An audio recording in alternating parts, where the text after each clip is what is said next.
자기가 이제 세상을 떠날 터인데 세상을 떠나면은 산등제니까 산이니까 온이 골쩍이든지 주기철이라는 이름 하나도 여지 말고 나 위해서 수도식도 하지 말고 나를 위해서 기념을 하나 하지 말라고 그랬거든요. 오직 예수님을 사랑했던 그 사랑의 마음, 그 마음이 주기철 목사님은 생명을 죽음에까지 드릴 수 있는 그런 순교자가 되었던 것이 아닌가. 첫째는 죽음의 권세를 이기게 하여 주옵소서. 둘째는 장기간의 고난을 견디게 하여 주옵소서. 셋째는 すごく貴重で、その証言を残らずこう聞いて受け継ぎたいという、そう伝えていきたいという使命のようなものを感じて期待しています。 나하고는 너무 거리가 멀었어. 나는 목숨 같은 그 시간을 갖지 못한다. 너무 나의 부족을 느끼게 되더라.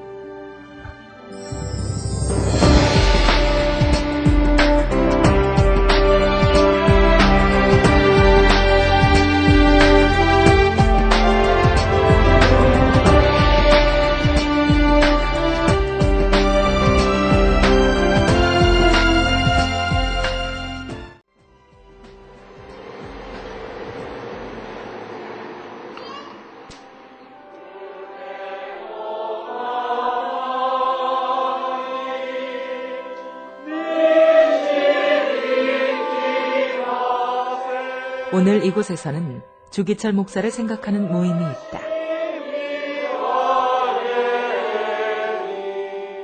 10년 전부터 해마다 가을이 되면 동경과 다른 도시에서 주기철 목사를 생각하는 모임이 열린다.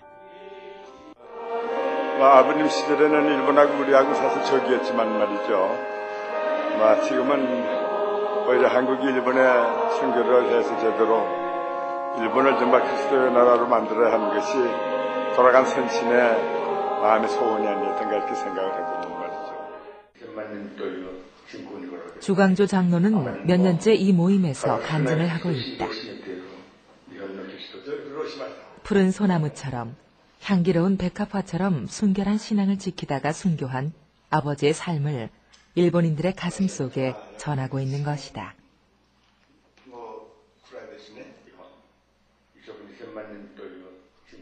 주기철 목사가 하나님 품으로 떠난 지 60년이라는 세월이 흐른 오늘, 이곳 일본 땅에서는 그에 관한 이야기가 새롭게 시작되고 있다.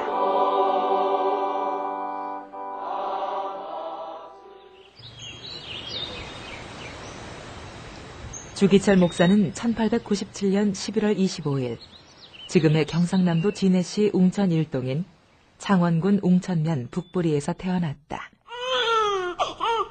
그가 태어나기 2년 전인 1895년에는 민비가 시해되고 고종은 러시아 공사관으로 피신하면서 국운이 땅에 떨어지고 있었다.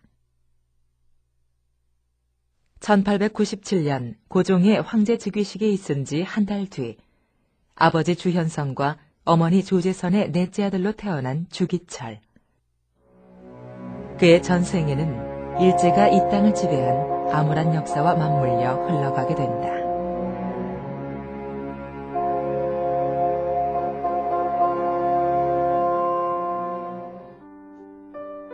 주기철이 10살 되던 해 웅천에는 사립개통학교가 생겼다. 동네 서당에서 한문을 공부하던 주기철은 개통학교에 입학해 16살이 될 때까지 민족주의 성향의 계몽교육을 받게 되었다. 14살이 되면서 소년 주기철의 인생에 새로운 변화가 일어난다. 13살에 형님의 인도를 받고 크리스마스에 예배당에 온 것이 계기가 돼서 예수님을 만나는 계기가 되었고, 그 이후에 2년 만에 목사님께서는 유교 불교 사장이 돼서 예수를 믿어보니 예수가 제일 좋단 말이에요. 그래서 이름을 개명을 하시게 됐습니다. 주자 기자 철자로 주님의 기독교를 철저히 믿겠다. 소년 주기철이 예수님을 만난 1910년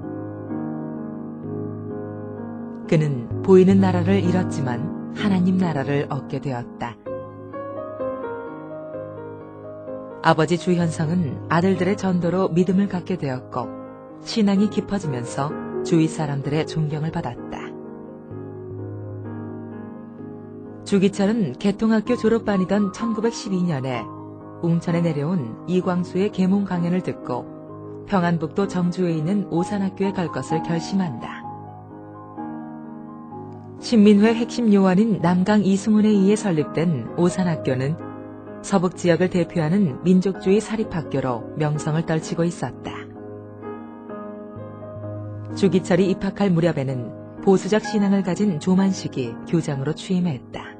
조만식 교장님은 아주 종합적인 교장이자 선생이자 소사 여기까지 종합적으로 일을 하셨다고. 그리고 그 당시에는 오산학교에는 그 오산에 있는 그는 좁은 주방이기 때문에 지방에서 온 학생들이 많아서 학생들이 거기가 다 기숙사 생활을 했어요. 기숙사 생활을 해서 선생님이 학생들과 같이 아침에 일찍 일어나서 동네 산을 막 다름쥐에서 내려오는 그런 생활까지만 종합교육을 시킨 거죠. 당시 오산의 분위기는 민족주의 투쟁에서 경건주의 신앙으로 변모해가고 있었다. 백오인 사건으로 옥고를 치르고 추록한 설립자 이승훈이 평양 장로회 신학교에 입학해 신학을 공부하고 있었고, 주기철은 방학을 맞아 조만식 교장이 인도하는 전도 단원으로서 전국을 순회하며 전도 활동을 펼쳤다. 조만식 장로님이 저희가 물산 장려 운동이라 그래가지고 그때 이제 우리 애국자로서 우리나라 애국 상품, 우리나라 물건을 더 사랑하자 이런 의미로 해서 일본의 그 모든 상품들을 배격을 하고 바지저고리 입고 두루마기 입고 이제 순수 한국적으로 이제 이런 그걸 이제 물산 장려 운동이라고 했는데 그걸 강요하면서 전국으로 그 강연을 다녔어요. 근데 이제 이 조장로님이 상당히 그 신앙이 돈독한 분이기 때문에 강연 직전에 바로 경건의 예배를 꼭 했거든요. 근데 그 예배를 인도하는 젊은 청년 하나를 꼭 데리고 다녔어요. 그 청년이 주기철 목사였어요. 주기철은 졸업반인 1915년 11월에 오산학교에서 세례를 받고 비로소 정식 교인이 되었다. 오산학교에서 민족주의와 기독교 신앙에 대해 한층 깊은 교육과 훈련을 받은 주기철은 1916년 3월 7회로 졸업하게 되었다.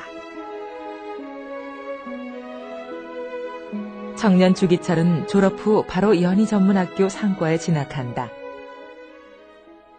그러나 그는 어린 시절부터 앓았던 안질로 인해 1년도 채 채우지 못하고 학업을 중단한 채 고향 웅천 땅으로 돌아왔다. 고향으로 돌아온 주기철은 이듬해 1917년 가을 서울 정신학교를 졸업한 3살 아래의 김해 교수 안갑수와 결혼한다. 1919년 주기철은 맏아들 영진을 얻게 되었다. 또한 웅천읍 교회에서 집사 직분을 받아 교회 활동에 적극적으로 참여하기 시작했다. 그러나 주기철의 마음은 그리 편하지 않은 것으로 보인다. 암울한 조국의 현실, 불확실한 자신의 미래, 학업을 중단하게 만든 안질로 인한 육체적 고통이 그의 가슴을 짓누르고 있었기 때문이다.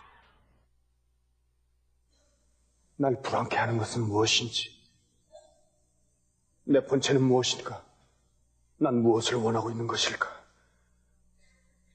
내 사상, 내 지식, 나의 신앙은 어디에 와 있는 것인가. 그 무렵 주기철의 인생에 큰 전환점이 찾아왔다. 마산 문창교회에서 열린 부흥사 경회에 참석한 주기철이 김익도 목사의 설교를 통해 깊은 영적 각성을 체험한 것이다. 아버지 하나님께서 우리를 그와 같이 내버려 두지 아니하시고 이곳에 성령을 보내주신 줄 믿습니다. 우리는 성령을 의지해야 됩니다. 주기철 목사님도 1920년 마산 문창교회 때 성신을 받으라 라고 하는 이 메시지에 큰 도전과 은혜를 받고 평양신학교에 들어가지 않았습니까? 그 이후에 주기철 목사님은 김익두 목사님의 이 성신을 받으라 라고 하는 이 회심의 사건, 이게 그의 일생 동안 너무 강하게 지배를 했습니다. 그는 이듬해 열린 경남노회 제12회 정기노회에서 신학교 입학시험을 통과하고 1922년 3월 평양에 있는 장로회 신학교에 입학하게 되었다. 이제 평양신학교를 진학했는데 평양신학교 진학하면서 비로소 자기가 찾아야 할 길을 찾았다는 자의식을 가졌다고 저는 봅니다. 그래서 진리에 대한 확신이 3년 동안 그의 가슴과 그의 지성을 불태웠다고 생각이 들고요. 그리고 평양신학교에 그 당시에 재학하고 있을 때 교수진이 정말 탁월했습니다. 지금 생각해도 어느 신학교 못지않게 교수진이 탁월했는데 전 세계에서 모인 이 탁월한 이 교수진들과의 호흡을 같이 하면서 그는 민족과 교회에 대한 책임, 세계사에 대한 의식에 눈을 떴다고 저는 봐요. 주기철은 1923년 봄부터 1924년 가을까지 경남노회 소속 양산읍교회 조사로 사역을 시작하게 되었다. 주중에는 학교에서 신학 수업을 받고 주말에는 평양에서 양산까지 내려가 주의를 지키는 고된 훈련의 기간이었다. 1925년 일제는 156만 4,582원이라는 거금으로 5년 6개월의 대공사를 거쳐 서울 남산에 거대한 조선신궁을 완성했다.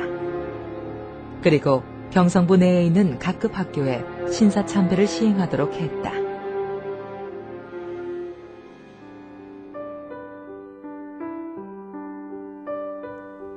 같은 해 12월 주기철은 졸업하면서 경남노회에서 목사 안수를 받고 부산 초량교회에 부임하게 되었다.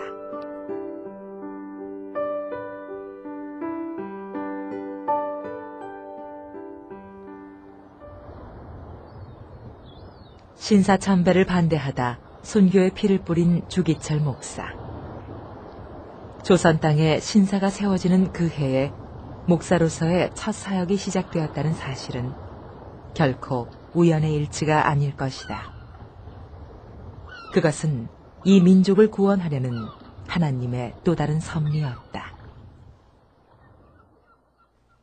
1926년 1월 10일 부산에서 가장 오랜 역사를 지닌 초량교회 3대 목회자로 부임할 당시 주기철 목사는 갓 30의 젊은 나이였다. 그는 이곳에서 첫 번째 전임 목회를 차분하게 시작해 나간다. 그분은 목회를 하시면서 세 가지 원칙을 가지고 목회를 하시는데, 첫째는 말씀과 기도의 원칙, 둘째는 교회 중심의 원칙, 셋째는 고난과 순환을 실천하는 목회의 원칙과 철학을 가지고 목회를 하셨던 대표적인 목회자라고 말씀드릴 수 있습니다. 목사님께서 청장년들, 즉 어른이죠, 그죠? 그 어른들도 주일학교를 이렇게 만드셨다는 거예요. 참 그것은 대단한 그러한 성과가 아닌가 나름대로 생각을 합니다. 이렇게 기록에 보니까 여자 반은 여자 반대로 만들고 또 남자 반은 남자 반대로 만들고 또 거기 또 신입반이 있어요. 참 시대를 앞서 나갔던 그런 목사님의 어떤 성경에 대한 그런 교육이었다 나름대로 생각을 합니다. 교회 조직과 체제를 민주적으로 정비하고 장로를 새롭게 세워 당회 조직을 강화했다. 남녀 권찰 제도를 도입해 평신도 지도자들이 구역을 관리하고 전도에 힘쓰면서 자신의 능력을 발휘할 수 있는 기반을 마련했다. 구역 집사 직분을 맡고 있었다. 그이는 보면 설교를 월요일부터 한 닷새 동안은 모든 책에서나 이 사회에서나 생활에 대해서 수집을 하지. 그래서 이제 금요일까지 그 언급을 다 모아놔다가 이제 해서 언급을 수집해가지고 토요일은 그 서류를 익히는 거지. 연습을 하고 이렇게 하고 하여간 서류를 하면 하여간 불이 떨어지셔서 열일하기 참 하지. 교회 절기마다 어려운 교인들에게 양식과 의복을 나눠주는 구제 사업을 정기적으로 펼쳤다. 성찬식과 세례식을 교회의 가장 비중 있는 행사로 여겨 1년에 6차례씩 자주 시행했다. 엄격한 권징으로 교인들의 신앙 질서를 세워나갔다. 말씀대로 살지 못했을 때, 이것은 어떤 율법적인 것이 아니라 삶을 굉장히 중요하게 생각하셨다는 거죠. 그래서 우리 당회록이나 이런 것을 보면 목사님께서 성경의 원리대로 살지 못했을 때는 아주 단호하게, 예를 들면은 불신 혼인을 하면은 1년 동안 책벌 기간을 두어서 근신케 만들고, 또 1년이 지나면은 또 해벌을 하고,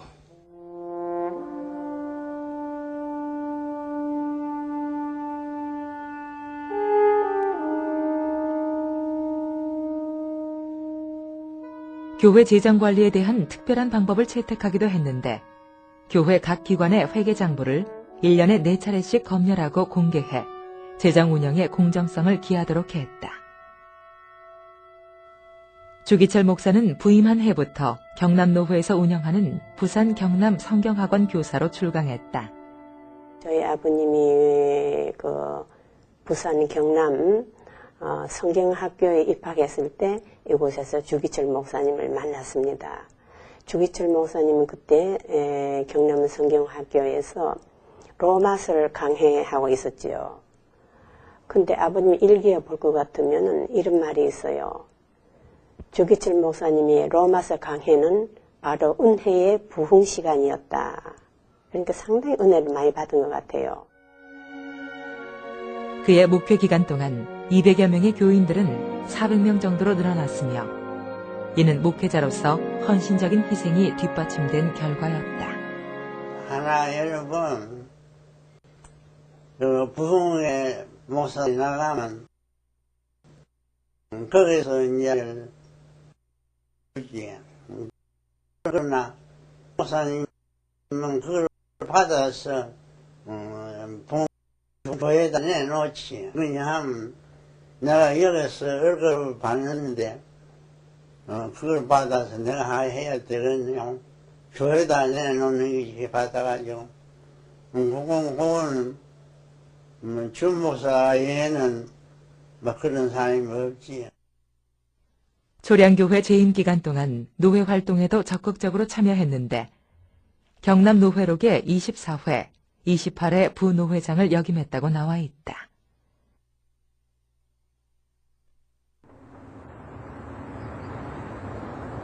부산 초량교회에서 6년간의 성공적인 목회를 마치고 마산 문창교회로 떠나게 되었다. 그 초량교회에서 클이 붙잡아서 여기서 내가 할 말 5년 동안이면 내가 할 말을 다 했다. 그러니까 나는 또 다른 교회 가서 해야 안 되거나. 교회의 종이 아니라 하나님의 종이라는 거죠.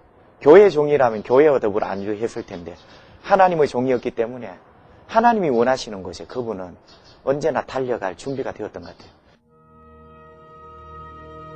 마산 문창교회에 부임한 주기철 목사는 오랜 교회 분기로 인한 교인들의 마음의 상처를 다독이며 흐트러진 교회 조직을 회복해 나갔다.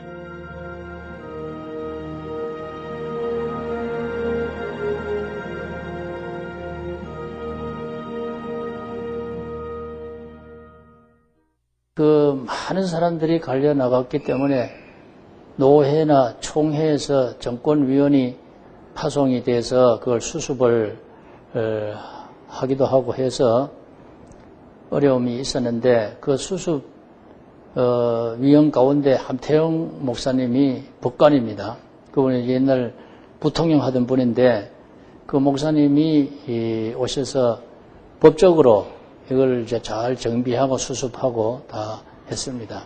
그러니까 교회가 좀 냉랭하게 되고 조금 좀 혼란이 많이 있었는데 그 뒤에 이제 영적으로 이제는 교회를 좀 바로잡아 나가야 되겠으니까 하나님께서 주기철 목사님을 보내신 것 같아요. 주일학교 교육에 많은 관심을 쏟았는데 그 결과 영사실까지 완비된 주일학교 전형교사인 교육관을 건립하기로 결정한다.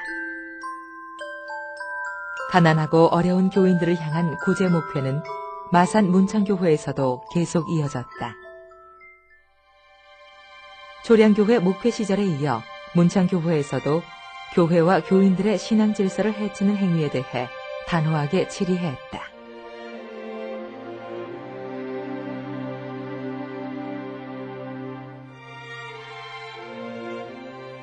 주기철 목사님께서 계실 때는 철두철미하게 성경 말씀을 입에하거나 신앙생활을 안 하거나 주의를 지키지 아니하고 범죄했을 때는 철저하게 치리회를 열어서 지도를 하셨다는 그런 이야기를 들었습니다. 초량교회와 문창교회 목회를 통해 경남노회 지도급 목사로 자리 잡은 주기철 목사는 1932년 30회 경남노회에서 노회장에 비선되었고 이듬해 31회 노회에서도 노회장으로 재선되었다. 노회장이 된 주기철 목사는 교회 안에 이단 세력을 척결하는 것이 교회를 살리는 지름길이라고 확신해 이 일에 혼신의 노력을 기울였다.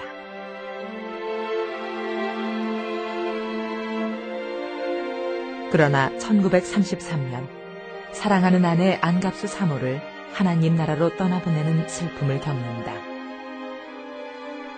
이후 내 아들과 나이 든 어머니를 보살필 아내가 필요했던 주기철 목사는 문창교회 오정모 집사와 재혼한다.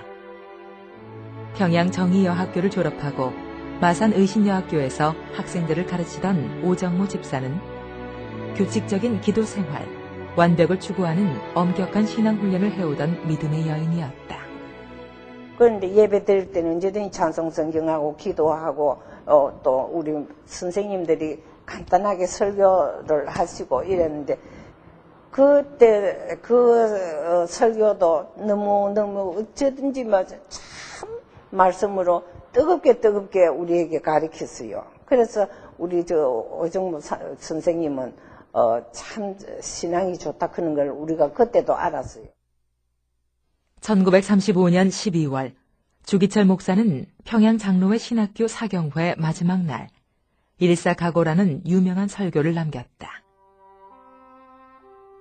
신학생 여러분, 제군에 읽는 성경은 피의 기록, 피의 전달이다. 신학을 말함으로 제군의 사명이 다 되는 것인가? 피로써 전하여온 부활의 복음을 우리 또한 피로 지키고 피로 전하사이다. 일사각오 도마는 부활의 복음을 위하여 인도 도상에 피를 뿌리었소. 오늘 우리에게도 부활의 복음을 위한 일사각오. 주기철 목사는 자신에게 곧 다가올 고난과 순교의 시간들을 예감한 것일까. 그의 힘있는 목소리 속에는 자신의 뜨겁고 간절한 신앙 고백이 담겨있습니다. 아니면 하나님의 말씀을 선포하는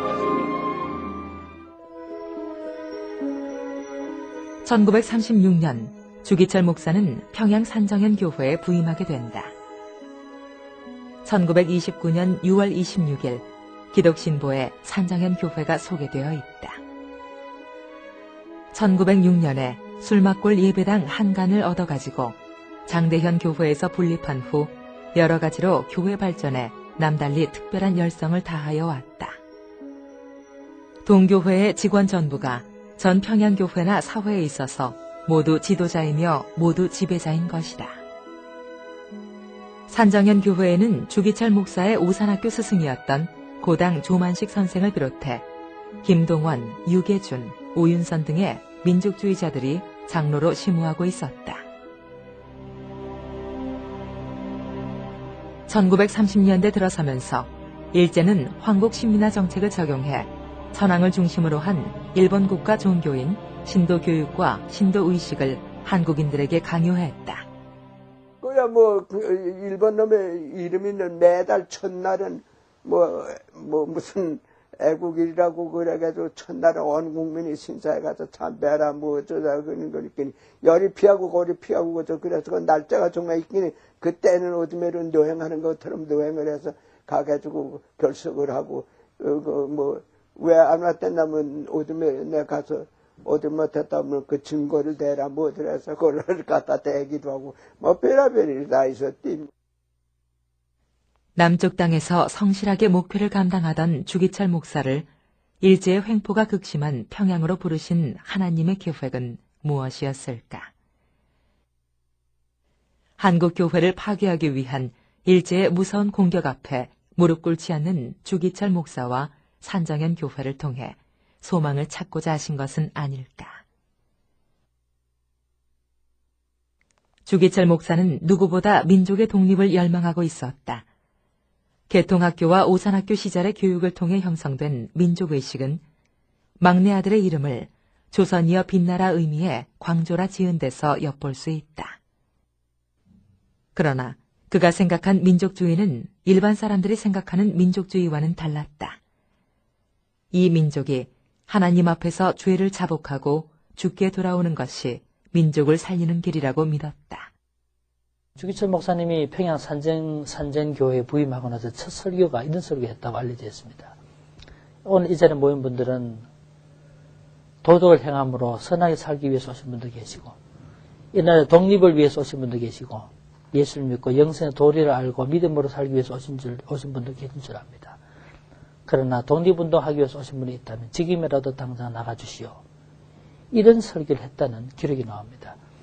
이것은 주기철 목사님이 민족과 독립에 대한 무관심이 아니라 교회가 해야 되는 가장 우선적인 과제가 무엇인가에 대한 분명한 선을 그어놓겠다는 것이 그의 뜻이라고 볼 수 있습니다.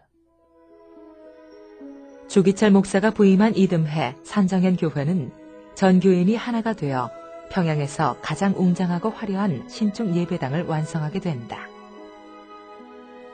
평양에서의 그의 영향력은 예배당 건립 후 더욱 확대되었는데 당시 발행되었던 장로교 계통의 기독교보와 설교, 감리교 계통의 세 사람, 민족주의 성향의 신앙지 복음시대에 주기철 목사의 설교가 실려 있음을 보게 된다. 교파를 초월해서 설교 잘하는 목사로 알려져 감화를 주고 있었다. 1937년 3월 23일 부산 초량교회 시절 장로로 세워졌던 방계성 장로가 만주에서 신학을 한 후 전도사가 되어 부임했다. 방계성 장로는 신앙의 동역자로 큰 힘을 실어준다. 나 혼자 이 거창한 일을 하기는 너무나 힘겹다. 그러니까 방 장로님이 같이 합시다. 그래서 안동에서 평양으로 산정교회로 부임하셨다. 이런 내용이죠.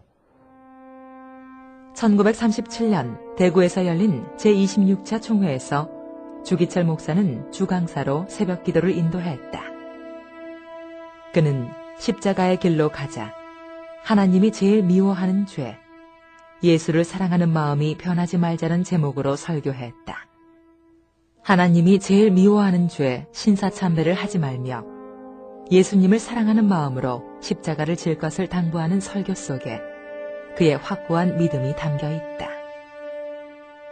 그런즉 주를 받는 우리 총회가 가기가 싫더라도 불갑을 이 십자가의 길을 걷지 않아서는 안 될 것이 옳시다. 사랑하는 우리 총회원께서는 자기를 이기고 각자 자기의 십자가를 지시고 생명의 길 되시는 예수를 따릅시다. 주기철 목사를 주시하던 일제의 견제와 탄압도 구체적으로 추진되기 시작했다. 그러나 주기철 목사는 의연하고 당당했다. 뜬 하고 이렇게 종을 뚝 떼더니 오늘 밤 예배는 해양경찰서 서장이 이런 공문을 보내서 이와 같이 예배 드리라고 했습니다. 하더니 쭉 읽거든 공문 온 거를. 황군을 위해서 이더라고 어쩌고 저쩌고 해양경찰서 서장 이렇게 때문에 청년회 주체로 하는 이 혼신 예배는 그만두고 우리 산등교에서 내가 예배를 주장하려고 합니다. 찬서가 몇 장 합시다. 성경에 어느 요리가 성을 어떻게 하고 어떻게 할 때 하나님의 뜻대로 해서 승리하듯이 지금의 이 전쟁이 하나님의 뜻에 맞으면 이기게 해주고 하나님의 뜻을 거역해서 할 때는 그때 멸망하고 어떡한 것들은 멸망하게 해줘서 하나님이 살아계셔서 세상을 지배하고 세상을 지금 내나가는 산 증거를 온 세계에 알리는 일이 되게 해달라고 기도를 하는데 한 20, 30분 내려다고 있는데 참 놀라서 1938년에 들어서면서 일제는 보다 노골적인 형태로 신사참배를 강요하기 시작했고 한국 교회는 하나둘씩 무릎을 꿇었다. 1938년 4월 일제는 주기철 목사를 검속했다.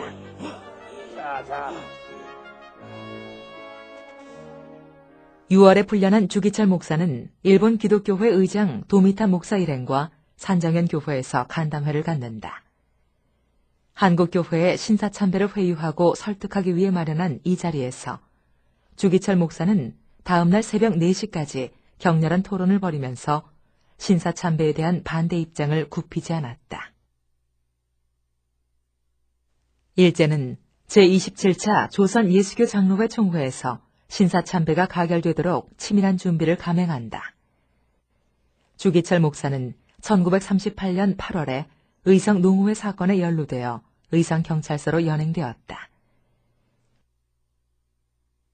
유재기 목사가 전개한 기독교계 농촌운동인 농우회는 주기철 목사와는 아무런 관련이 없었다.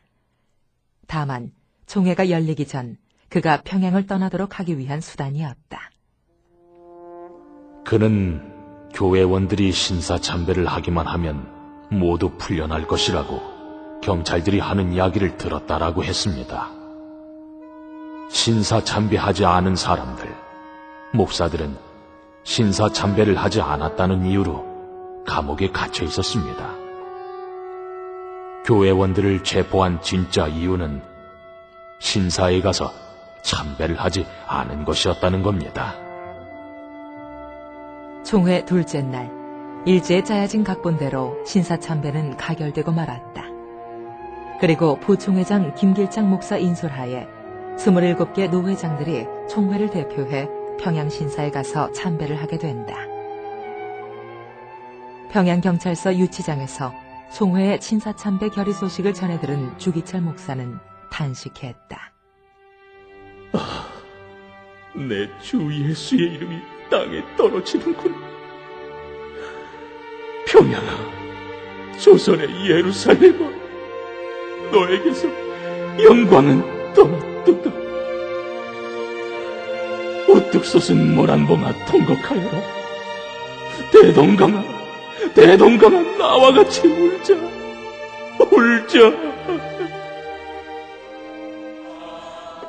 주기철 목사는 끝까지 신사참배 반대 의지를 굽히지 않았고 다시금 풀려나 평양으로 돌아오게 된다. 주 목사님 그대로 그저 11시 되니까 할머님한테 인사도 못하고 감옥에서 그때 입었던 옷 그대로 그 옷을 입으신 채 산정교회 예배 보러 이제 올라갔어요. 강단에 올라섰는데 7개월 만에 돌아오신 거거든요. 그러니까 그때 산증 교인들뿐만 아니라 그 주변의 교회 성도님들 또 거의 다 일본 경찰서에 상계 경찰서 고등계 형사까지 다 동원이 돼가지고 아유 그 교회가 2,000명 넘도록 꽉 차가지고요. 강대상 위로까지 다 이제 나이 많은 노인들은 다 올라가서 앉고 앉을 자리가 없어가지고 주 목사님의 첫 번째 7개월 만에 처음 듣는 그 설교를 들으려고 다 모여들었어요. 이날 주목사님의 설교가 그 5종목의 나의 기도라고 하는 그 기도의 그 제목으로 설교를 했죠.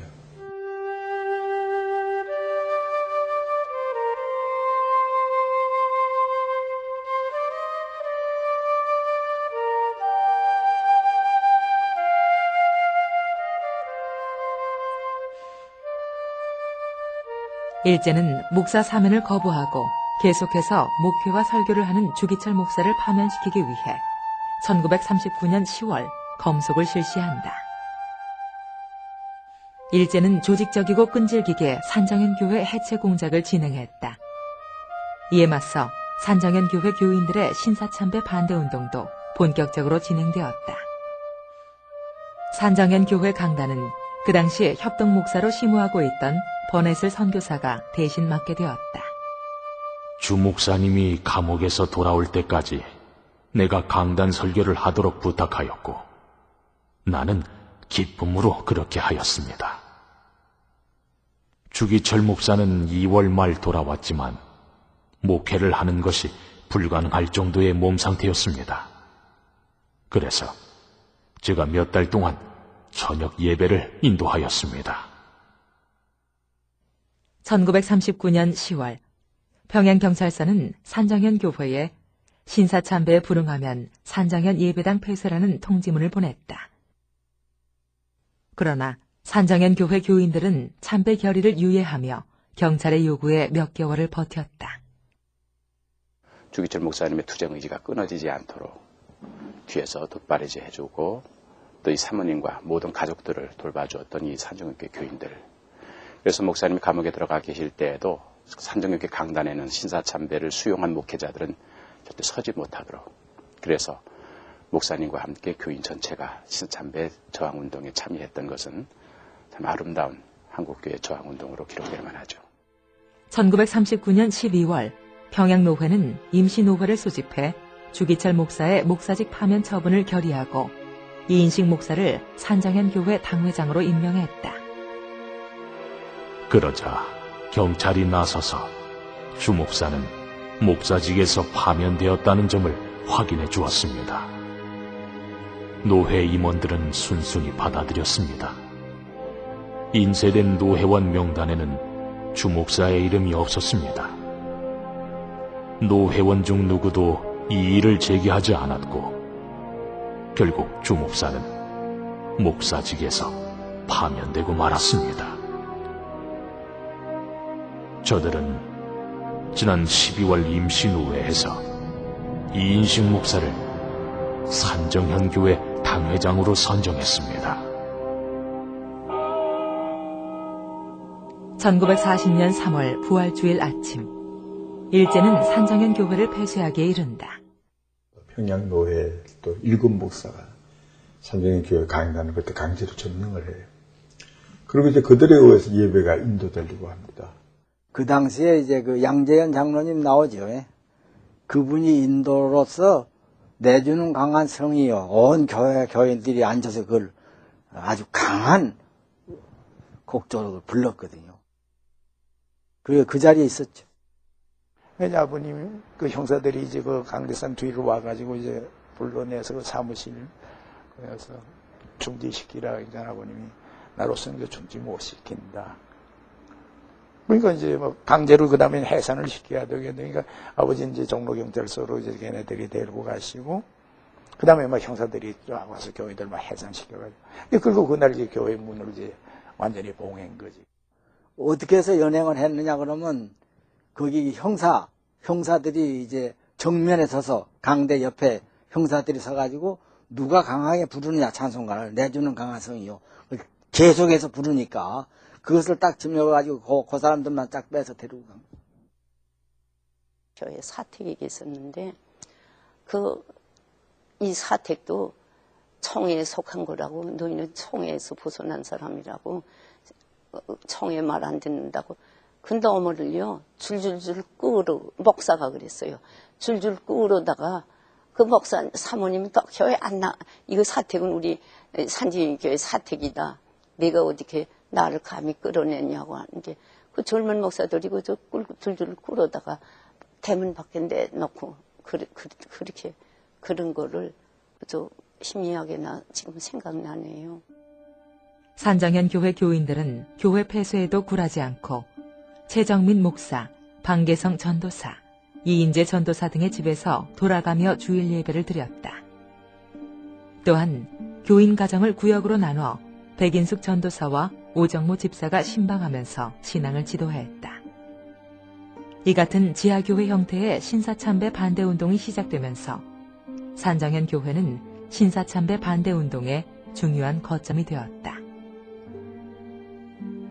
이 시기에는 한상동, 이인재, 손양원, 방계성, 이기선 등을 중심으로 한 지하교회 형태의 신사참배 반대운동이 전국적으로 활발하게 전개되고 있었다. 이들 역시 주기철 목사와 같은 일사각오의 한마음이었다. 1940년 4월에 석방된 주기철 목사는 융로리 셋집으로 돌아온다. 그리고 그곳에서 목자를 찾아오는 어린 양떼들에게 말씀을 선포했다. 일제는 1940년 5월부터 한상동, 주남선, 안희숙, 방계성 등 신사참배 반대운동 지도자들을 차례대로 체포해 9월 20일까지 전국에서 193명을 검속하기에 이른다.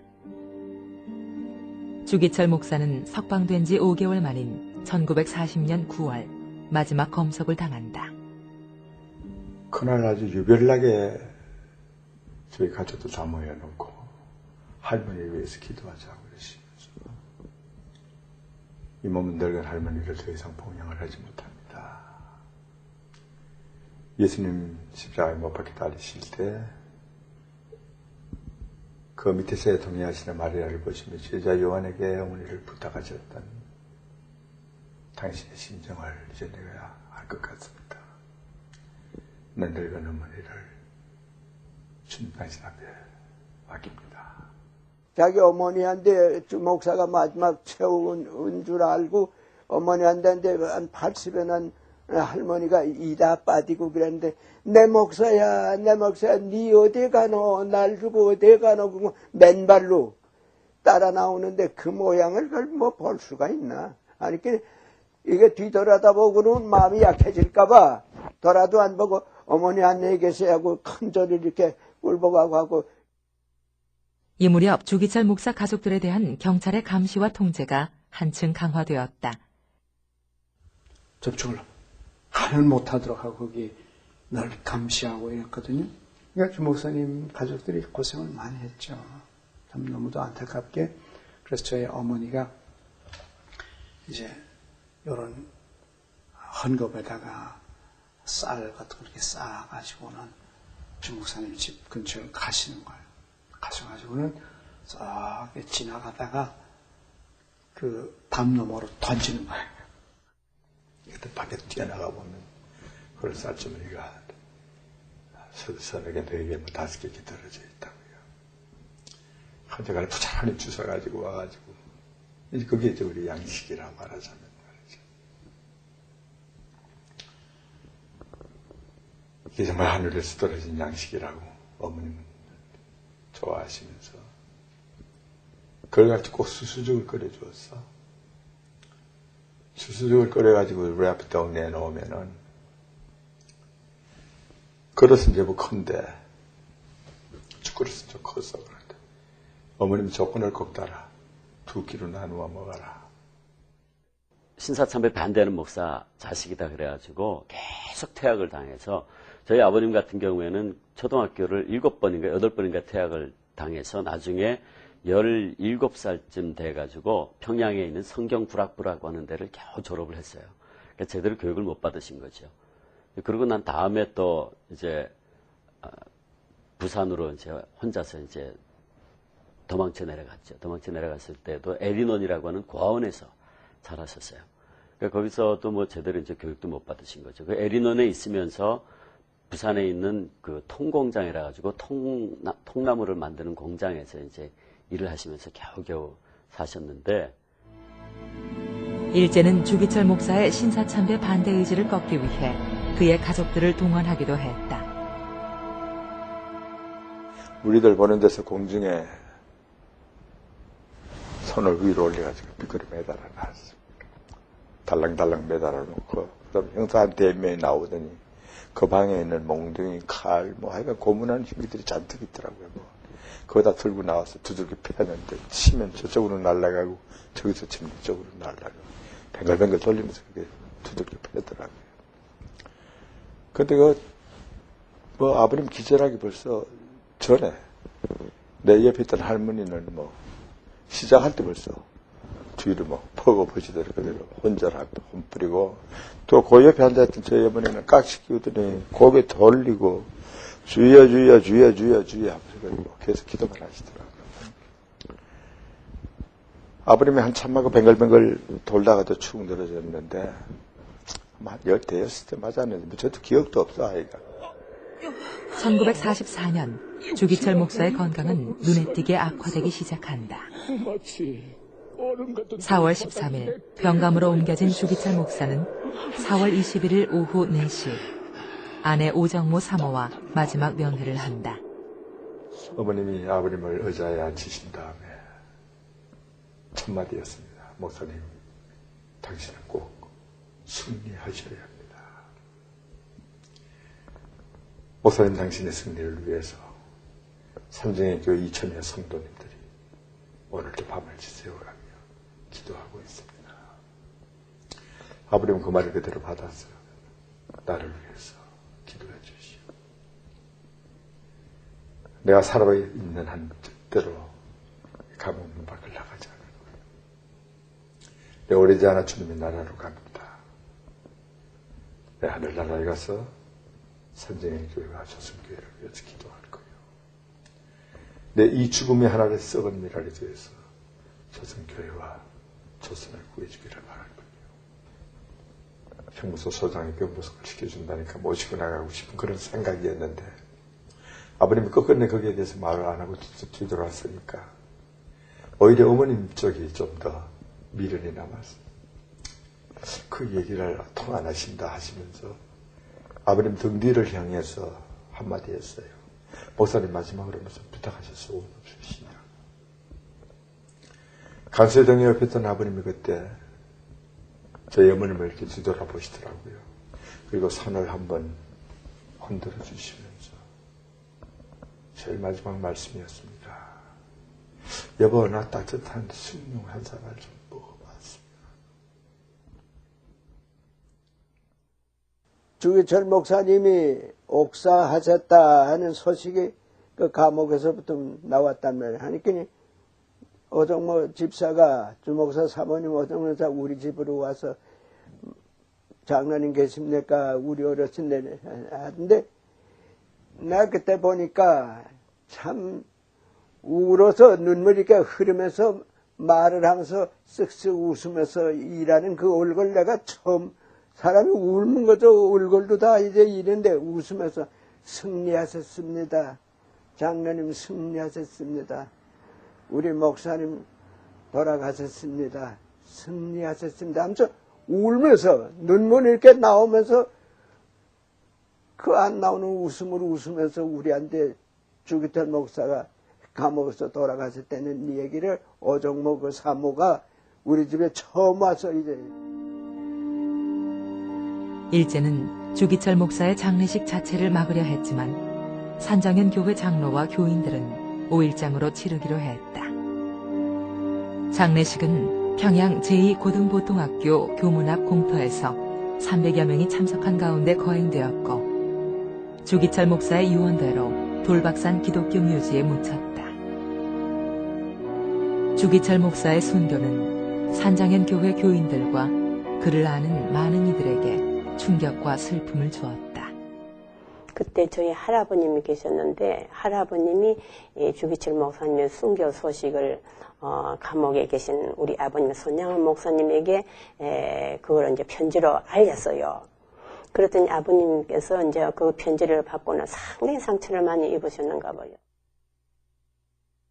나를 유독히 사랑하시던 주기 형님의 부음을 듣는 나로서는 천지가 황혼하고 수족이 경전하나이다.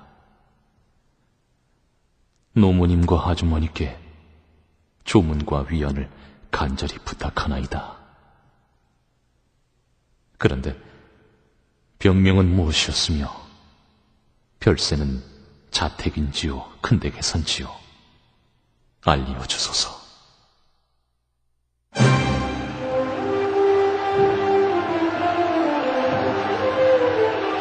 하나님 앞에 가서 조선교회를 위해 기도하겠다던 그의 기도가 응답된 것일까?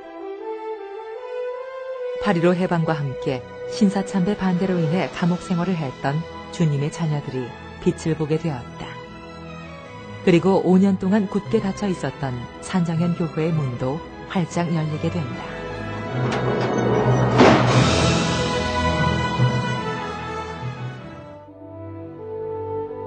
오정모 사모는 주기철 목사가 순교한 지 3년 후 유방암으로 숨을 거두어 돌박산의 주기철 목사 묘지 곁에 안장되었다. 산정현 교회를 떠나 결혼과 동시에 평양에서 40리 떨어진 긴제교회에 부임한 큰아들 주영진 전도사는 공산당 정권의 방해와 탄압 속에 2차례 구속되었다. 1950년 주영진은 악질 수교 목사로 무엇에 가담해서 하다가 체포되어 처단당한 이렇게 딱 되어 있고, 김덕성 내 형수 생년월일 딱 적어놓고, 이 여자는 악질 선전을 감행하다가 반정부 반국가 선전을 감행하다가 체포되어 1972년 그러니까 형님이 돌아가시고 난 21년 후에요. 71년 12월 15일 체포돼요. 그 다음에 1973년 1월 25일 날 처단당한 것 같아요. 그렇게 하고 조카 주수연하고 이거는 평양에서 추방당해서 한경북도 김정숙굿 어디 무슨 영화리 무슨 어디에서 강제 수용당해서 현재 57세. 1963년 3월 대한민국 정부는 주기철 목사에게 건국 공로 훈장을 추서했다. 또한 1968년에는 동작동 국립묘지에 그의 묘가 만들어졌으나 안타깝게도 그의 육신 대신 성경과 찬송가가 묻혀 있다. 주기철 목사가 순교의 제물이 되어 하나님 품에 안긴 지 어느덧 60년이라는 세월이 흘렀다. 주기철 목사가 살았던 일제시대라는 암울한 고통의 시간들. 그 속에서 많은 이들이 믿음을 저버린 채 살아남기 위해 몸부림쳤다. 그러나 살아남기 위해 몸부림치던 그들은 죽었고 믿음을 지키면서 죽어갔던 사람 주기철 목사는 지금도 살아있다. 그는 한 번도 순교학을 배우지 않았고 의식적으로 순교를 열망하지도 않았다. 주기철 목사는 매일매일의 삶 속에서 하나님을 사랑하고 십자가를 사랑한 사람이었다. 그러했기에 그 사랑을 저버릴 수 없어서 차마 배반할 수 없어서 신사참배를 거부했고 순교하게 된 것이다. 순교자 주기철은 죽지 않고 오늘도 살아서 예수님을 사랑하고 십자가를 사랑하고자 하는 이들의 가슴에 진한 흔적으로 남아있다. 그리고 그 흔적은 작은 한반도 땅에만 남아있는 것이 아니다.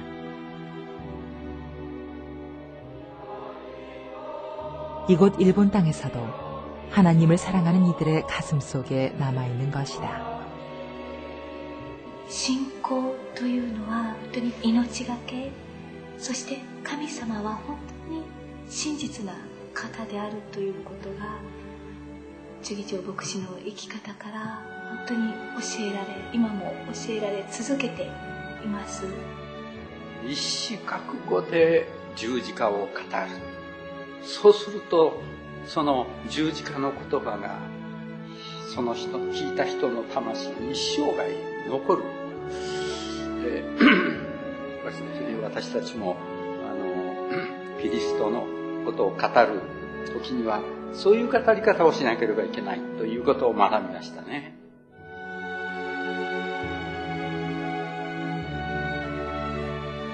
너무나 많은 세속주의의 물결 속에 진리가 그 빛을 잃고 신앙이 그 뿌리를 잃어가는 이 시대. 이제 이 시대를 변화시키는 것은 주기철 목사의 흔적을 가슴에 간직한 남겨진 우리들의 몫이다.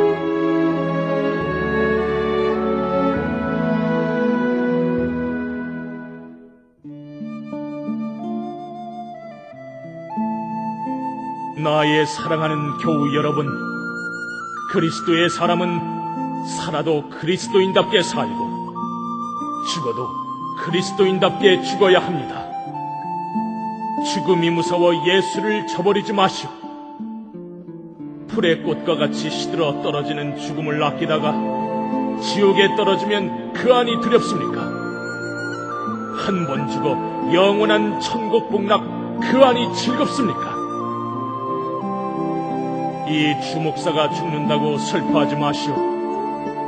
나는 내 주님밖에 다른 신 앞에서 무릎을 꿇고는 살 수 없습니다. 더럽게 사는 것보다 차라리 죽고 또 죽어 주님 향한 정절을 지키려 합니다. 주님을 따라, 나의 주님을 따라서의 죽음은 나의 기원입니다. 나에게는 일사가고 있을 뿐입니다. 소나무는 죽기 전에 찍어야 시푸르고 백합화는 시들기 전에 떨어져야 향기롭습니다. 세례 요한은 33세, 스테반은 청작년에 뜨거운 피를 뿌렸습니다. 이 몸도 시들기 전에 주님 제단에 제물이 되어지이다.